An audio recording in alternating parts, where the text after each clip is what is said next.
They've got a real head start. Everyone knows about Hill House. It's the biggest tourist attraction in town. That's because it's haunted. Haunted by the ghost of a 13-year-old boy. A boy with no head. Dwayne and Stephanie love Hill House. It's dark and creepy and totally scary. Still, they've never actually seen the ghost until the night they decide to go on a search. A search for his head.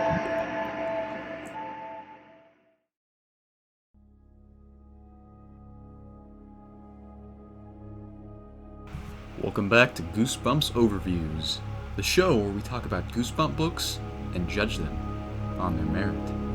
Tonight's episode is book number 37, The Headless Ghost. The cover's okay. Right off the bat, we see Mark Hamill here had a little head trouble. And, yeah, I like the house, I guess. Yeah, I don't really have much to say about this cover. It is enticing, and it's not misleading for once. And I really like the setting of the house. It really sets the ghost apart from a lot of the other covers that include ghosts in them. And it really has a good ambiance to it. Whereas the ghost, well, he's headless, you got that going. He's got kind of a wry smile to him, in which compared to the book, I don't know. This book stars the character Dwayne and his best friend Stephanie, considered the twin terrors of Wheeler Falls. By the way, have you guys noticed how many towns are in Goosebump books that have falls in the name?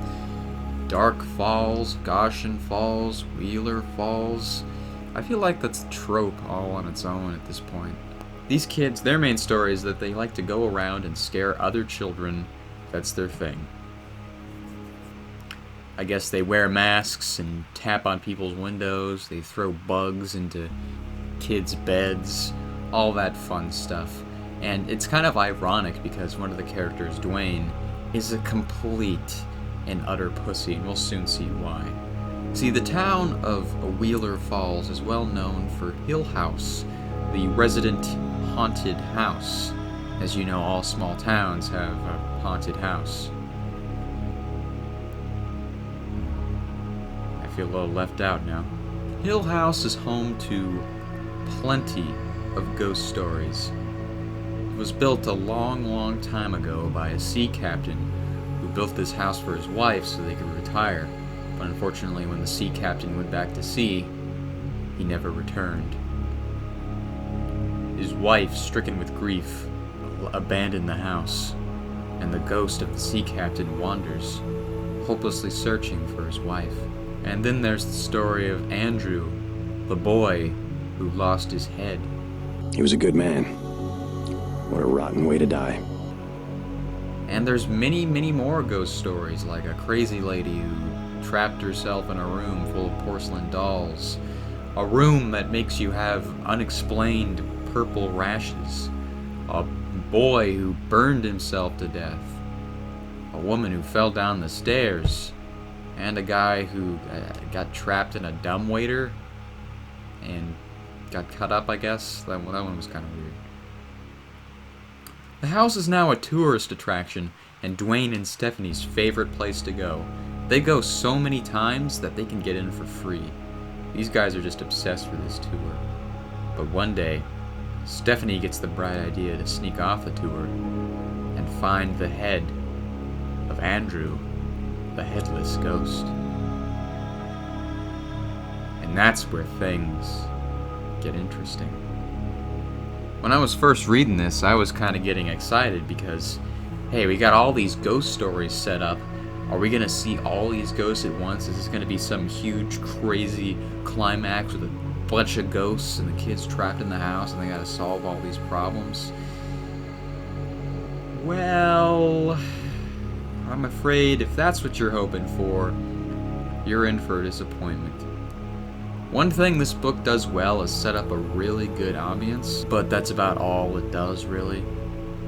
We do get a good image of the characters, Dwayne and Stephanie, and a good image of the house and all the characters involved in it. But a lot of this is just R.L. Stine pulling the wool over your eyes again. I'm not kidding. Not a single real scare happens until chapter 17, and that's only like a minor creepy thing happens then. Everything before that is just Stephanie pulling jokes on Dwayne, and Dwayne believing it every single time. And Dwayne, like I said, Dwayne is a complete pussy. He falls for all of this shit. I think at one point they find a bowling ball and he thinks it's a skull and freaks the hell out.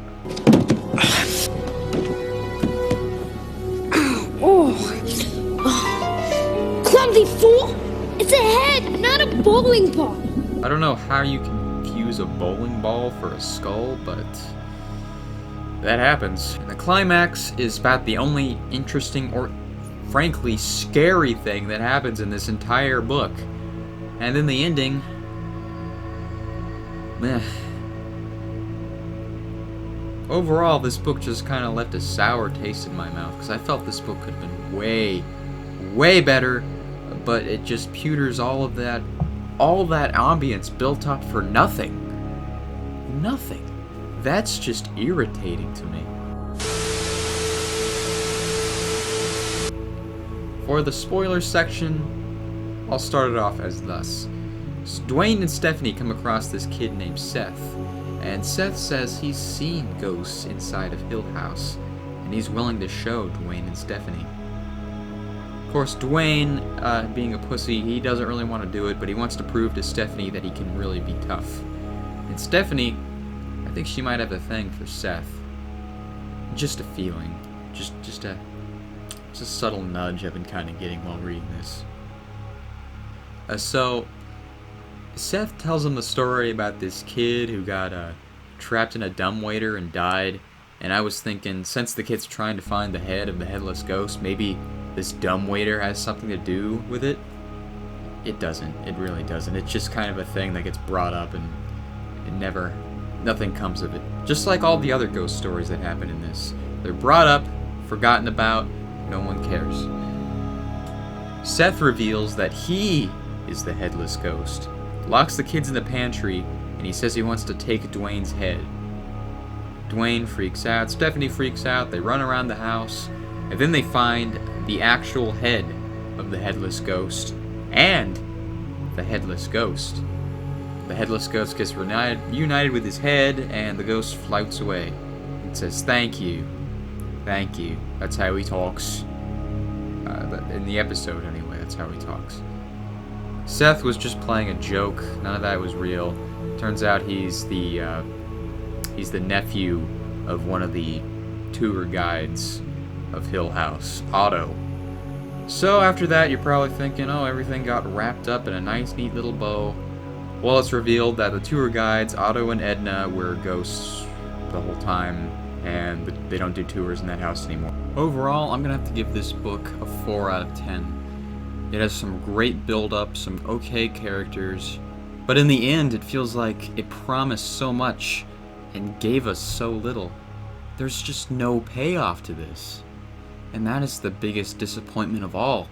Feels like I've wasted my time reading this. I mean, it is a Goosebumps book, and it's like only 130 pages, but still, that's time that I could have spent doing, well, pretty much anything, really. Alright guys, that's going to do it for my review of The Headless Ghost. Make sure to stay tuned for next episode when we cover The Abominable Snowman.